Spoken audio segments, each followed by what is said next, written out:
झुकी झुकी सी नजर बेकरार है कि नहीं, झुकी झुकी सी नजर बेकरार है कि नहीं, दबा दबा सा सही दिल में प्यार है कि नहीं, झुकी झुकी सी नजर। तू अपने दिल की जवां धड़कनों को गिन के बता, तू अपने दिल की जवां धड़कनों को गिन के बता, मेरी तरह तेरा दिल बेकरार है कि नहीं, दबा दबा सा सही दिल में प्यार है कि नहीं, झुकी झुकी सी नजर। कैफी आजमी की नज़्म और अर्थ फिल्म का ये गाना जो अभी प्रतीक लिथु ने परफॉर्म किया है, इसी से हमने इस पॉडकास्ट की शुरुआत करने का फैसला किया है।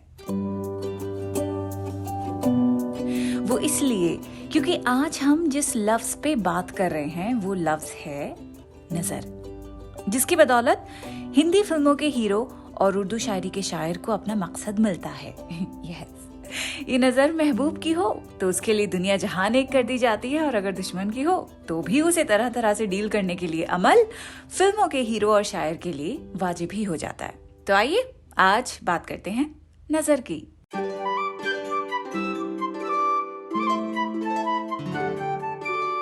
द क्विंट पे आप सुन रहे हैं उर्दू नामा, मैं हूं फबीहा सैयद। नजर यानी विजन, आंख, ओपिनियन, किसी को देखना, या फिर इविल आई। कहते ना, खुदा तुम्हें नजरे बद से बचाए, इट मीन्स खुदा तुम्हें इविल आई से बचाए।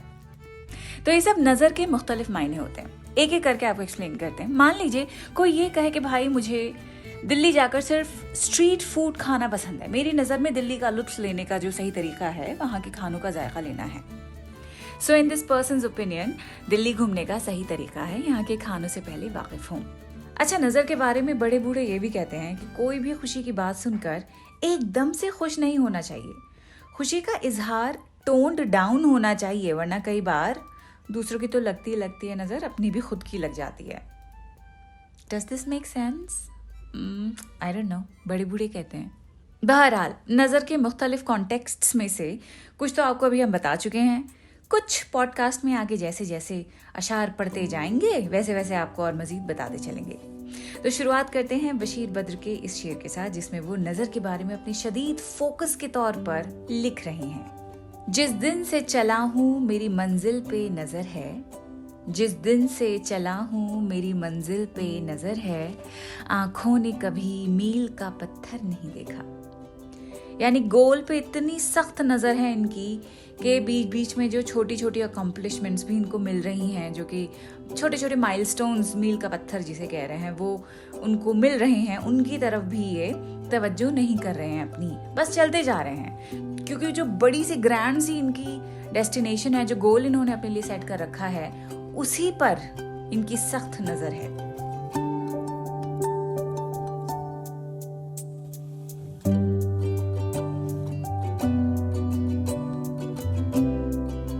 लेकिन कुछ एक्सपर्ट्स ये कहते हैं, आई मीन शेयर असाइड, अगर हम सिर्फ फोकस की बात करें कि आपकी गोल पे नज़र होनी चाहिए कि जर्नी पे होनी चाहिए, तो कुछ एक्सपर्ट्स का मानना ये है कि आप सिर्फ गोल ओरिएंटेड अगर रहेंगे तो हो सकता है आप गोल तक उतना ज़्यादा आसानी से ना पहुंच पाएं।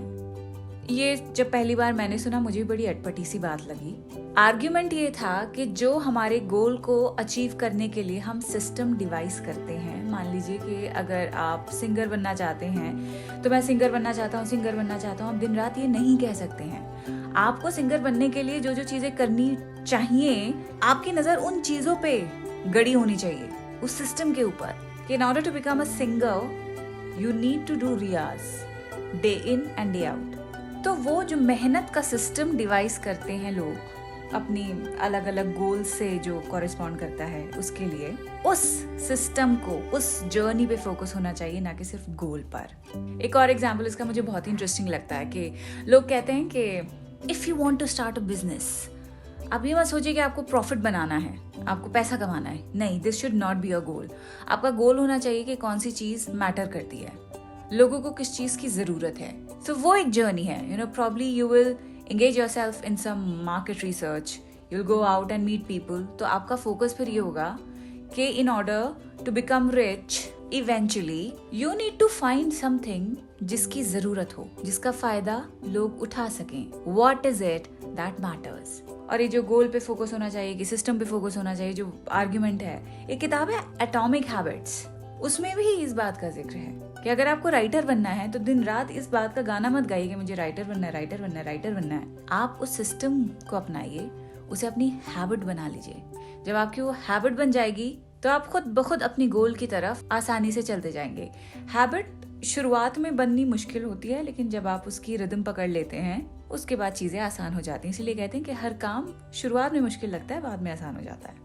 तो ये जो शेर है बशीर बद्र का, जिस दिन से चला हूँ मेरी मंजिल पे नजर है, आंखों ने कभी मील का पत्थर नहीं देखा, इसका इंटरप्रिटेशन आप दोनों तरह से कर सकते हैं कि गोल पे इतनी सख्त नजर है कि बस आप काम करते चले जा रहे हैं, करते चले जा रहे हैं। जो सिस्टम है उसको अपनी हैबिट आप बना चुके हैं, इस कदर बना चुके हैं कि बस आप रुक कर उसे अप्रिशिएट तक नहीं कर पा रहे हैं, इतने आप गोल ओरिएंटेड हैं। और अगर आप इसे इस नजर से देखें कि आप वो मैनिफेस्ट कर चुके हैं कि आपको आपका गोल मिल चुका है, इसीलिए आपको किसी चीज की परवाह नहीं है, and you are just living your life and doing what you like the most.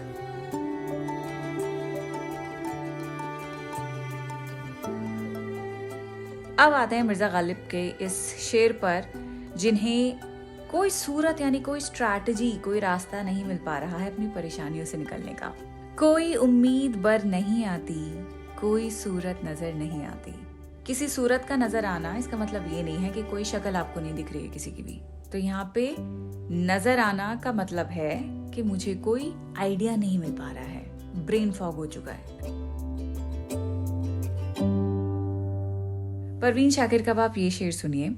इसमें जो महबूब की नज़र होती है, प्यार मोहब्बत वाली जो नज़र होती है, रोमांस के कॉन्टेक्स्ट में जिस नज़र के बारे में लिखा जाता है, उसकी बात हो रही है कि एक महफिल है और उस महफिल में आपको कोई पसंद है, you are constantly looking at them through the corner of your eye, और अगर वो भी आपको लगातार देख रहे हैं तो उस वक्त क्या महसूस हो रहा होगा, वो कैफियत बयान की है परवीन शाकिर ने इस शेर में। लिखती हैं, सबसे नजर बचा के वो मुझको कुछ ऐसे देखता, सबसे नजर बचा के वो मुझको कुछ ऐसे देखता, एक दफा तो रुक गई गर्दिशे माहो साल भी।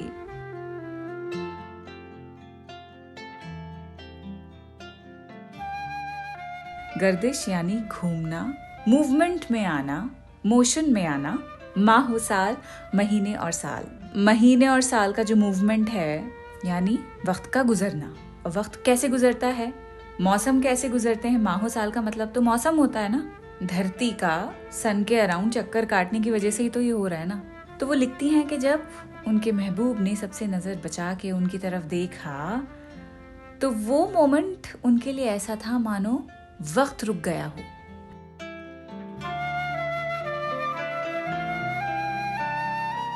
अब साहिर लुधियानवी की एक नज़्म का बहुत खूबसूरत हिस्सा आपको मैं सुना रही हूँ, उस पर भी नज़र की बात की जा रही है।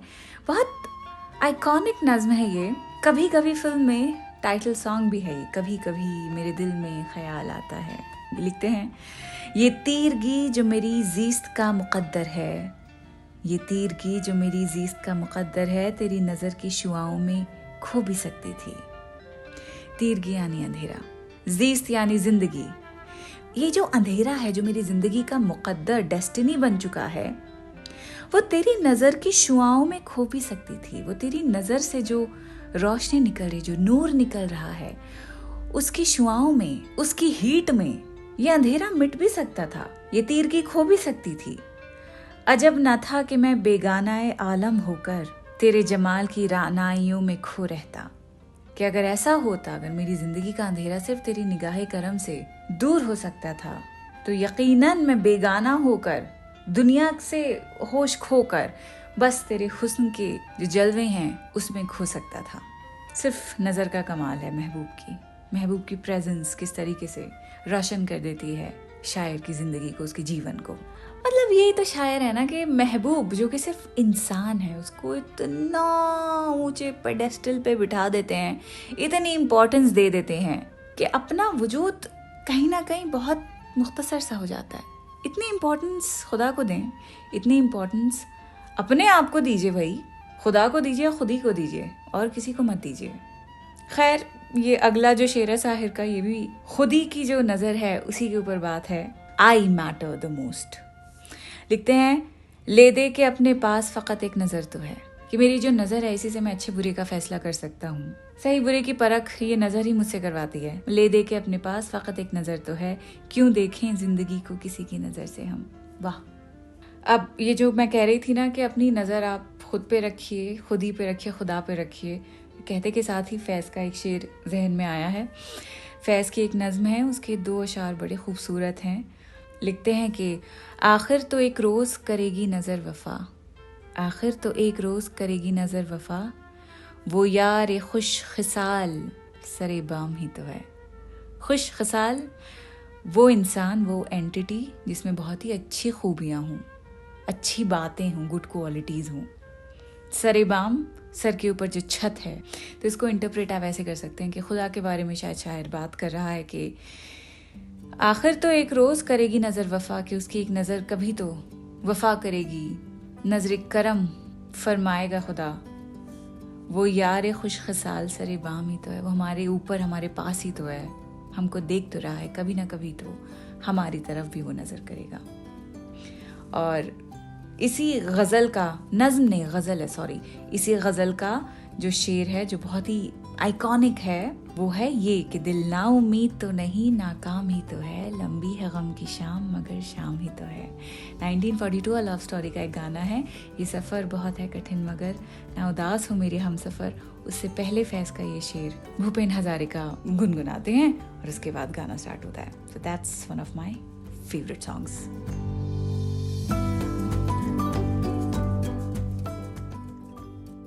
शायरी किस तरह से थेरेपी देती है उसका एक बहुत ही नफीस एग्जाम्पल अब मैं आपको सुनाने जा रही हूँ। वसीम बरेलवी साहब लिखते हैं, उसूलों पर जहां आँच आए टकराना जरूरी है। यानी प्रिंसिपल्स पर अगर कोई भी अटैक करे आपके, अगर भिड़ना है किसी से, कॉन्फ्लिक्ट करना है तो कर जाइए। उसूलों पर जहां आँच आए टकराना जरूरी है, जो जिंदा हो तो फिर जिंदा नजर आना जरूरी है। अगर आपके उसूलों पर कोई सवाल करता है और आप उसको सर झुका के मान लेते हैं तो बताइए जिंदा फिर कौन है? क्योंकि जिंदा आदमी तो इस तरह से अपने ऊपर किसी को जुल्म करने दे नहीं सकता। जो मर चुका होता है अंदर से, उसके साथ कुछ ही कर लें आप, कुछ नहीं कह सकता वो। इसीलिए जो जिंदा हो तो फिर जिंदा नजर आना जरूरी है। आगे का शेर भी सुनिए, सलीका ही नहीं शायद उसे महसूस करने का, सलीका ही नहीं शायद उसे महसूस करने का, जो कहता है खुदा है तो नजर आना जरूरी है। कहाँ लिखा है, कौन सी शर्त है ये कि अगर खुदा है तो नजर आए? फिर वो ही शेर पढ़ूंगी अमीर मीनाई का जो मैं पिछले 3 एपिसोड से पढ़ रही हूँ कि शौक़े दीदार अगर है तो नज़र पैदा कर। खुदा को अगर देखने का इतना ही शौक़ है ना तो नज़र पैदा करो उसको देखने के लिए। देखो तो वो हर जगह है, ना देख पाओ तो फिर कहीं भी नहीं दिख सकता। तो खोट नज़र की होती है। वसीम बरेलवी का एक और बहुत खूबसूरत शेर है, वो भी पढ़ूंगी आपके लिए मैं। लिखते हैं कि आसमान इतनी बुलंदी पे जो इतराता है, आसमान जो इतना ऊंचा है हमारे सरों के ऊपर, जो अपनी बुलंदी पे इतना इतराता है, भूल जाता है ज़मीं से ही नजर आता है। अब फैज़ अनवर की बारी है, इनके भी आपको लगे हाथ 2 अशार सुनाते हैं। लिखते हैं, हर मुलाकात पे महसूस यही होता है, मुझसे कुछ तेरी नज़र पूछ रही हो जैसे, कोई फरियाद तेरी दिल में दबी हो जैसे, तूने आंखों से कोई बात कही हो जैसे। ये गाना भी याद आ गया होगा आपको। तो नज़र की तो ये बात हुई कि नज़र आप जहाँ डालेंगे कुछ ना कुछ सीखने को मिल ही जाएगा। नजर की ताकत ही यही है कि नजर कभी रुक नहीं सकती है और ना ही कभी आपको रोक सकती है। अपनी रुकावट हम आप बनते हैं और इल्जाम किसे देते हैं? हालात पे, अपने पास्ट पे, अपने प्रेजेंट पर, नैरो नजर की वजह से। तो नजर का जो दायरा है वो अपना आप बढ़ाइए, कुशादा कीजिए, फिर देखिए आपको क्या कुछ नहीं दिखता। नहीं, ये सिर्फ मैं आपके लिए नहीं कह रही हूँ, अपने लिए भी कह रही हूँ। I am thinking out loud right now.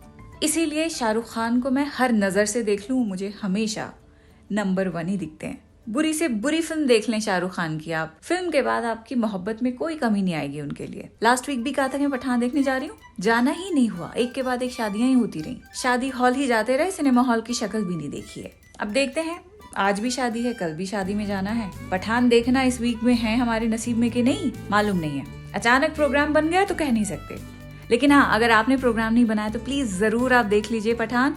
और उससे भी पहले अगर आपको जानना है कि मूवी कैसी है तो प्लीज आप क्विंट का डू आई लाइक इट जरूर सुनिएगा। पठान पे एक खास पॉडकास्ट बनाया गया है। सौम्या, हिमांशी, वर्षा और प्रतीक मिलके बात कर रहे हैं कि शाहरुख खान दिल के करीब क्यों है और ये मोहब्बत कम क्यों नहीं होती है। खैर, आपकी नजर होनी चाहिए पठान पर और मेरी नजर होने वाली है फरवरी के इस वार्म एंड फजी महीने के ऊपर। यस, इस महीने उर्दूनामा के कुछ बहुत ही लव लेस्ड एपिसोड्स आने वाले हैं। कौन कौन से होंगे, किन किन पे हम बात करेंगे, कौन से थीम्स हम चुनेंगे, ये सब आपको बताऊंगी मैं अगले एपिसोड में। तब तक ख्याल रखिए अपना और अपनी नजर का। खुदा हाफिज।